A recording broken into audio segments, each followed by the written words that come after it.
this one out of the end zone. Well, you know, Kitchen actually had thoughts of going into the end zone to catch that ball, I want you to know. I guarantee you. 52-yard punt by Hutton, our Miller Lite player of the game. We mentioned inactive the last 2 weeks. Played one play in the New Orleans game the week before that with a hamstring injury, but William Fuller came back with a couple of sacks, a forced fumble here today, leading to the Kevin Johnson touchdown. Well, see, that's what happens when you get the Player of the Game award. Now you don't have to go back out in the field. See, he gets to take the rest of the plays off.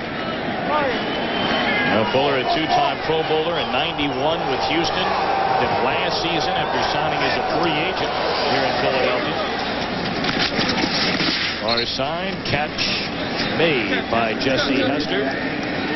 Stopping the clock with 1:47 left. Well, Ron, for the St. Louis Rams, a look ahead to next week.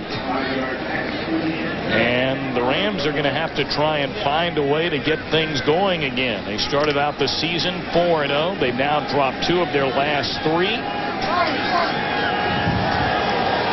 And they'll take on the New Orleans Saints at the Superdome.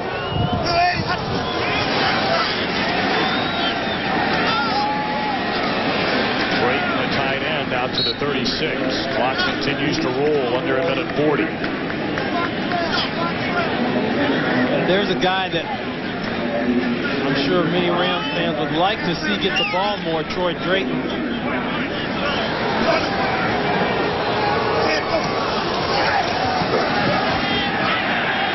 Miller has felt that pressure all day long. He's able to make yet another completion to Jesse Hester out to the 40-yard line. And the Rams will spend their final timeout with a minute 13 left. What about these Rams? What do they have to do to get things back on track? Well, the first thing I noticed was that going and talking to the players yesterday, going to St. Louis from L.A., everybody is so excited about how they've been received down there. You know, you look on film, the corners of the end zones are just full of people. In L.A., hey, nobody wanted to put down their Chardonnay long enough to watch half the game, so that's a big deal for them there. And I think they have been riding on that for a while, but you got to go back and you got to ask yourself, what made the Rams so successful in the front part of this season? It was the turnovers, and it was the big plays. The turnovers, to be plus 15 like we talked about after the 4th game of the season, you know, that's going to even itself out. You're just simply not going to ride at that level. And if you're just making the big plays, the next question you got to ask, where is the running game? Where is Jerome Bettis? That's what we talked about in the beginning. Where is that? They've struggled in the offensive line. The tackles have struggled. They've struggled. We've seen the way they've mixed and matched. So I think they've got to get back to the grassroots of it and running the football more and not just relying on Isaac Bruce for big passes. Miller tripped up behind the line of scrimmage by Andy Harmon. Clock continuing to roll down to a minute.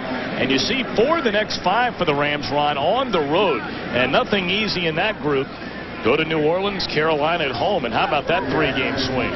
Yeah, well, you know, New Orleans is going to be real mad about what's going on right now in Carolina. Hey, they're putting a whooping on people lately. That's not a team you want to play right now. Drayton just dropped the ball.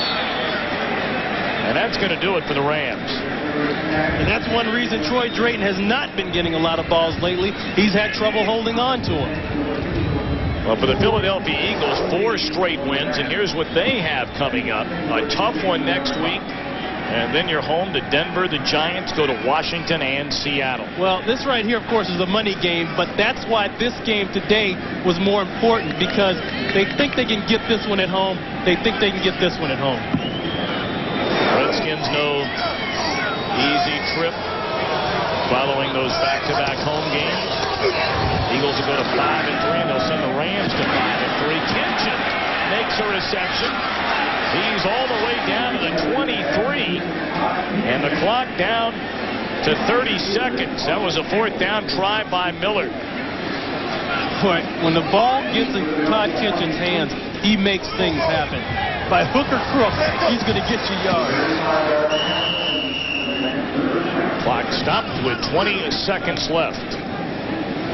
Well, the Rams can hope now to try to get a quick touchdown and the onside and go down that way. But Todd Kitchen is a guy that you'll see more involved in this offense. Whether it's special teams, whether it's as a receiver, whether it's throwing bounce passes, the guy makes plays. He goes off the air sometimes, but the guy makes plays. He may not be exactly in the position that the playbook designed it, but he makes plays. 20 seconds left, and Miller put it up for the end zone. Barry Wilburn almost intercepted it. 14 ticks left here in Philadelphia. Well, that's about the longest pass attempt, the second longest pass attempt we've seen today to Isaac Bruce. They had him well covered. And the way they're doing it is simply putting 3 defensive backs over the top in these passing situations and playing everybody else underneath. Well, Bruce has gone over 100 yards quietly, though. Very little at all in the first half. Came alive on the drive leading to the Rams' only touchdown in the fourth quarter. Oh, but what a start. Isaac Bruce is becoming in this league.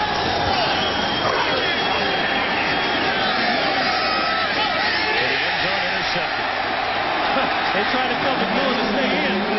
He's going to try to take it out. Now he'll go down. The final play of the game. Mark McMillan getting his second interception of the season, and the #1 defense may have given up some big yards in the second half, but still 9 points on the board. That's it for the Rams. Well, for Ron Pitts, I'm Tom Brenneman saying so long from the vet. 20-9, the Eagles win it. Coming up next, the second half of our doubleheader, when most of you will see the Packers and the Lions from the Silver Dome in Pontiac, Michigan, plus other regional action.